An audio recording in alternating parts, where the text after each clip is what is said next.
사랑하는 친구 여러분, 오늘도 하나님의 은혜와 사랑과 평강이 여러분들 모두에게 함께하기를 기도합니다.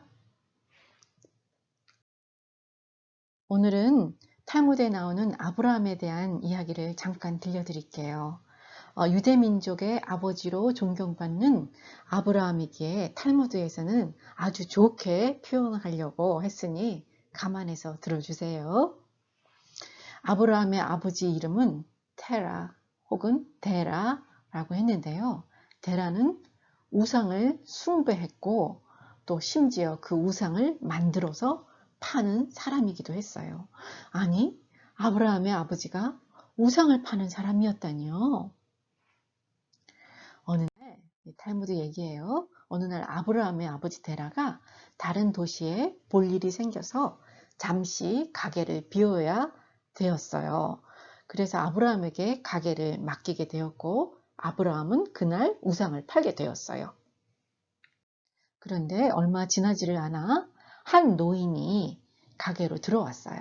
노인은 가게 안을 두리번 살펴보다가 자기 마음에 드는 우상을 하나 발견하고는 그것을 사려고 했대네요. 그래서 아브라함이 이렇게 물었어요. 연세가 어떻게 되십니까, 어르신? 노인이 나는 너무너무 나이가 많아서 이제는 내가 몇 살인지 기억도 안 난다네. 그러자 아브라함이 노인에게 이렇게 말했어요. 그런데 어르신처럼 연세가 많으신 분이 만든 지 하루밖에 안 되는 이 우상을 사서 섬기려 하십니까? 이 말을 들은 노인은 부끄럽기도 했고요. 매우 당황하면서 급히 가게를 떠나버렸다고 합니다. 다른 손님들이 와도 마찬가지였어요. 아브라함은 우상을 팔지 않고요. 모든 손님을 다 내쫓아 버렸다고 그러네요.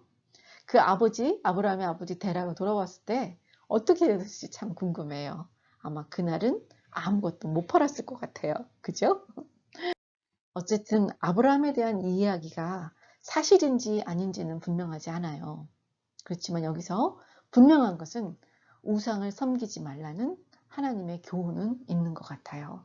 절대로 하나님께서는 다른 어떤 우상도 섬기는 것을 허락하지 않아요. 그죠? 여러분들 꼭 기억하시기를 바랍니다. 그런데 여러분, 오늘 아브라함이 탈무드에 나오는 것처럼 처음부터 믿음이 좋은 사람이었을까요? 오늘 본문을 읽어보면 꼭 그런 것만 같지는 않아요. 왜냐하면 여호수아 24장 2절에서 3절에 보니까 옛적에 너희의 조상들 곧 아브라함과 나홀의 아버지 데라가 강 저쪽에 거주하여 다른 신들을 섬겼으나 내가 너희의 조상 아브라함을 가나안 땅으로 인도하여 많은 자손들을 주었다라고 분명히 성경에 기록되어 있기 때문입니다. 오늘 전도사님과 함께 성경을 보면서 하나님께서 그 우상을 섬기던 아브라함을 어떻게 믿음의 조상으로 불러내어서 또 만들어 주셨는지 한번 살펴보도록 할게요.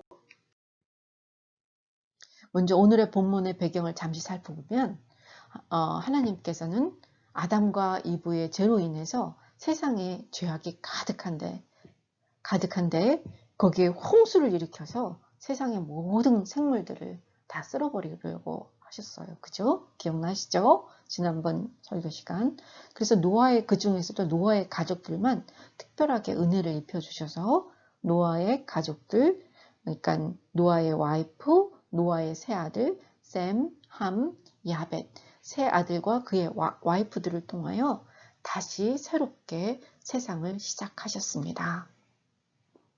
그런데 그 후에도, 홍수 이후에도 사람들의 마음이 또 너무너무 나빠지는 거예요. 그래서 막 높은 바벨탑을 쌓아서 우리가 하늘에 오르자, 우리의 이름을 내자 이러면서 하나님께 반역을 하고 또 하나님 마음을 아프게 했어요. 그래서 하나님은 살펴보시고 그때 사람들의 언어가 똑같아서 이런 일이 일어난다 하시면서 언어들을 다르게 하셨고 사람들이 이제 서로 말하는 걸 못 알아들으니까 이제 막 땅에 흩어져서 살게 되었어요. 그런데 여기서 홍수 이후에 긴장이 풀어져 술에 취한 아버지 노아를 웃음거리로 만들어서 나쁜 아들이에요. 그죠? 노아의 저주를 받았던 둘째 아들 함 족속들이 오히려 이때는 굉장히 힘이 강하여서 홍수 이후에 세상을 다스리게 되었고요. 그에 따라 이 함 족속들이 참 이상해요. 그죠? 하나님을 믿지 않고 막 다른 우상을 섬기는 상황이 된 거예요. 그래서 심지어 갈대아 지역에 살고 있던 큰아들, 그러니까 즉 셈으로 이어지는 약속의 자녀들마저도 오히려 달의 우상을 섬기면서 그곳에 살았고요. 아브라함의 아버지 데라도 그곳에서 우상을 만들고 또 팔면서 살고 있었던 거예요. 그런데 노아 이후에 10세대, 그러니까 약 한 380년 정도가 되는 것 같아요. 380년이 지나는 동안 아무 말씀이 없으셨던 하나님께서 어느 날 아브라함에게 나타나셔서 아브라함의 후손을 하나님의 백성으로 삼고 또 세상을 다시 회복시키고자 우상 숭배의 땅 갈대아 우르에서 아브라함을 불러내어서 너로 큰 민족을 이루고 또 축복하신다면서 그 갈대아 우르 땅을 떠나라고 말씀하세요. 그런데 참 놀라운 사실은 여기서 고향이고 또 친척들이 살고 있었던 그 땅을 떠나서 알지 못하는 땅으로 떠나라는 하나님의 명령을 듣자 아브라함은 즉시 따라 나서는 순종을 보여주는 거예요. 사랑하는 여러분, 하나님께서 우리에게 주시는 명령이 때로는 다 이해할 수가 없어요. 그리고 우리가 어떻게 보면 편안하게 생각했던 그런 곳도 떠나라고 할 수도 있어요. 우리가 다 이해는 못하지만 그 하나님의 명령에 순종해서 나아갈 때 하나님은 우리를 사용하시고 또 연단하시고 또 복의 통로로 주님께서 축복하여 주신답니다. 그런데 여러분, 아브라함이 막상 길을 떠날 때는 어디로 가라고 하나님께서 말씀하지 않았어요. 성경에는 데라와 아브라함은 가나안, 지금의 이스라엘 지역으로 가려고 마음을 먹었는데요. 왜 하나님께서 그렇게 가나안 땅으로 가고자 하는 마음을 먹도록 인도해 주셨을까요? 여기서 우리가 미시간에 사니까 사방이 푸른 숲이고 호수고 그래서 물이 모자란다는 걸 실감을 못해요. 근데 전도사님이 지난 겨울에 이스라엘을 가보니까 거기에는 거의 뭐 사막이에요. 그죠? 사막이고 월드니스예요. 그래서 물이 너무너무 중요한 거예요. 그 사람들은 물에 목숨을 걸더라고요. 진짜로. 그런 땅이에요. 가나안이라는 곳이. 물이 없는 모자라는 그런 땅이에요. 근데 왜 하나님께서는 그 가나안 땅을 성경에서는 젖과 꿀이 흐르는 땅으로 소개하고 있을까요? 원래 아브라함이 살았던 메소포타미아의 그 갈대아 우르라든가 이집트 땅은 모두가 다 강을 끼고 있어서 굉장히 발달된 문명을 형성하고 있었고요. 그리고 굉장히 잘 사는 동네였었어요. 근데 하나님께서는 그러한 것들을 다 버리고 비가 잘 내리지 않아서 물이 모자라는 가나안 땅으로 가라고 하시다니요. 그러면서 그것이 젖과 꿀이 흐르는 땅이라 하시는 거예요. 즉, 그 말씀은 이스라엘 백성이 하나님만 온전히 의지할 때 하나님께서 이른 비와 또 늦은 비를 하늘에서 내려주셔서 결실을 맺게 하고 또 하나님의 명령을 지킬 때 더 큰 축복과 은혜로 돌봐주신다라는 약속이 그 가운데 들어있는 거예요. 그래서 신명기 11장 10절에서 12절을 보면 내가 들어가 차지하려고 하는 땅은 내가 나온 애굽 땅과 같지 아니하니 산과 골짜기가 하늘에서 비를 내리는 비를 흡수하는 땅이다. 즉 하나님의 명령을 신실하게 지키면 하나님께서 농사에 필요한 비를 적당히 내려주시고 또 너희가 곡식을 풍성하게 거두고 너희의 육축들이 풍족히 먹게 될 것이라고 말씀해 주고 계세요. 그렇습니다. 우리들 모두가 물질적으로 너무 풍족하고 잘 살고 편하면 그런 걸 살기를 원하잖아요, 모두가. 근데 그렇게 살다 보면 이상하게도 우리가 참 하나님만 의지하기가 너무너무 어려워요. 그래서 하나님께서는 하나님의 백성들이 그렇게 사는 것을 원하지 않으셨고, 자기의 힘이나 자연의 풍족한 자원을 의지하지 않고 하나님만 의지하며 살아가도록 가나안 땅으로 인도하시는 것이랍니다. 여러분들도 하나님만 전적으로 의지하고 살아가는 그러한 주님의 하나님의 백성이 다 되기를 바랍니다. 왜냐하면 그것이 진정한 행복이고 또 축복이기 때문이에요. 근데 그 가는 길이 참 쉽지가 않았던 것 같아요. 그죠? 그 여정이. 가나안 땅으로 가는 동안 그 아버지가 굉장히 연로하셨나 봐요. 그래서 그 아버지 데라를 모시고 함께 가는데 거의 1000km를 우르에서 하란까지 걸어간 거예요. 그래서 먼 여행의 피로로 가다가 가나안으로 향해 가다가 결국에는 하란에서 머물게 됩니다. 그리고 그 하란에서 아버지 데라가 돌아가시게 돼요. 그곳에서 아브라함은 열심히 일해서 재물도 얻고 또 거느리는 사람도 많이 두게 되니까 아브라함이 또 깜빡 했는지 하란에 머물러 살라고 그래요. 근데 그 하란 역시 우상 숭배하는 도시예요. 굉장히 어떤 무역의 중심지고 굉장히 발달한 도시였기 때문에 그리고 달을 숭배를 했어요. 우르처럼. 그래서 하나님께서 다시 나타나서 길을 떠나라고 하세요. 그러면 아브라함은 그 하나님 말씀에 순종하여서 다시 또 이제 길을 떠나는 거예요. 그래서 목적지인 가나안 땅으로 가는데 가나안의 시켐이라는 땅에 이르렀을 때 하나님께서 아브라함에게 나타나서 내가 이 땅을 내 자손에게 주리라 라고 말씀을 하시자 아브라함은 그곳에서 제단을 쌓고요. 또 하나님의 이름을 불렀어요. 그런데 여기서 또 그곳에 머무르지 않고 아브라함은 조금씩 또 움직여가요. 남쪽으로 이동하여서 이제 물이 많은 예루살렘 북쪽에 살게 되었답니다.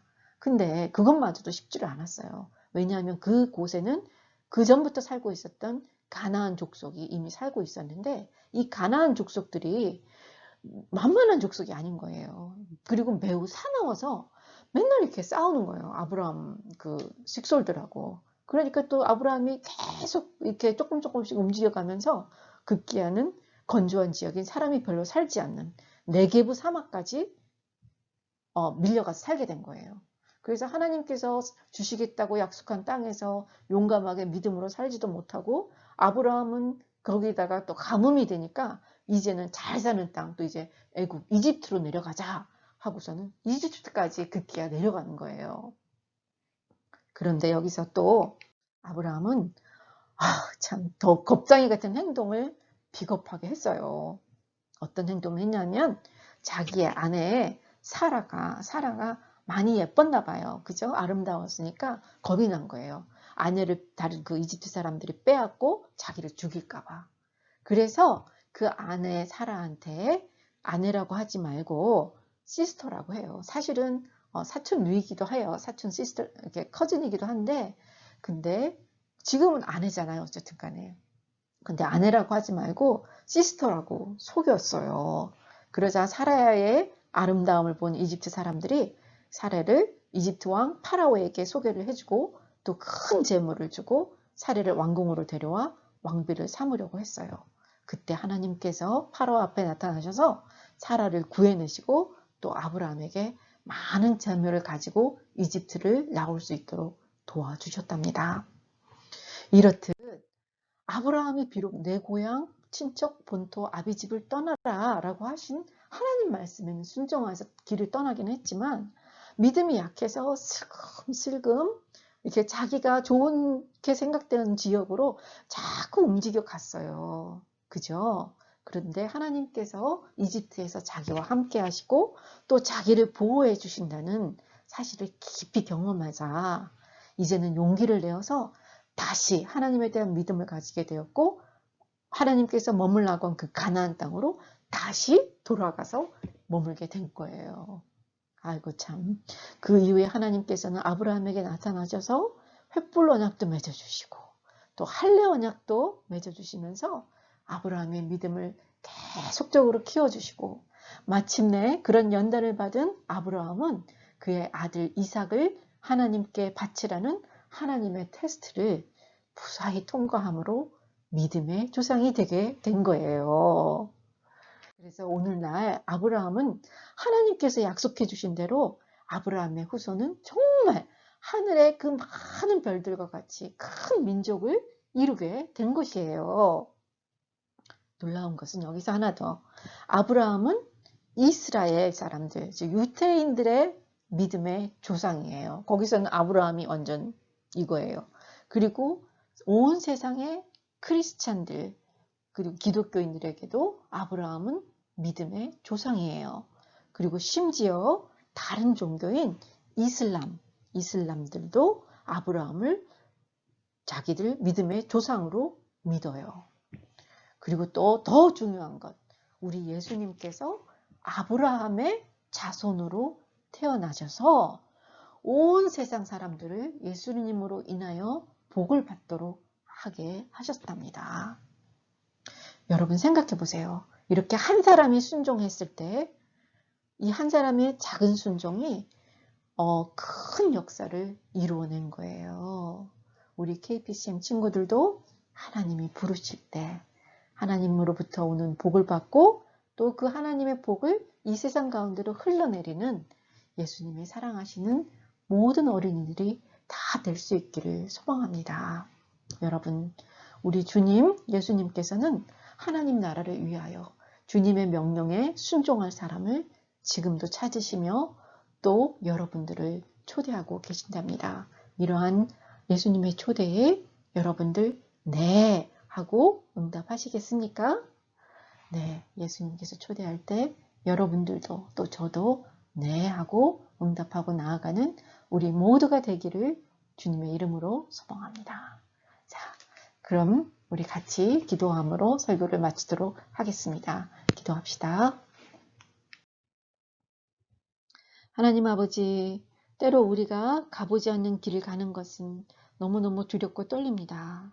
그러나 하나님의 말씀하시면 그 말씀에 순종할 수 있게 도와주시고 하나님께서 우리가 어디를 가든지 하나님께서 우리를 인도하심을 믿을 수 있도록 우리의 믿음을 키워주세요. 아버지 하나님, 코로나 사태가 계속되고 있는 가운데 있습니다. 하나님, 우리 친구들 안전과 건강으로 지켜주셔서 감사를 드리거니와 또 속히 이러한 시절이 빨리 지나서 우리가 함께 교회에 모여서 예배하고 마음껏 찬양하고 또 같이 교제할 수 있도록 하나님 은혜를 속히 베풀어 주시옵소서. 이 코로나 사태로 수고하시는 모든 사람들에게 주님 은혜를 더하여 주시옵시고 또 힘들어하는 사람들에게 하나님 정말 찾아가 주시고 치료해 주시고 또 이 시간 동안 주님을 만날 수 있도록 주님 인도해 주세요. 감사드리며 이 모든 말씀 살아계신 우리 주 예수님 이름으로 감사하며 기도드립니다. 아멘. 아멘. 여러분 감사합니다. 네.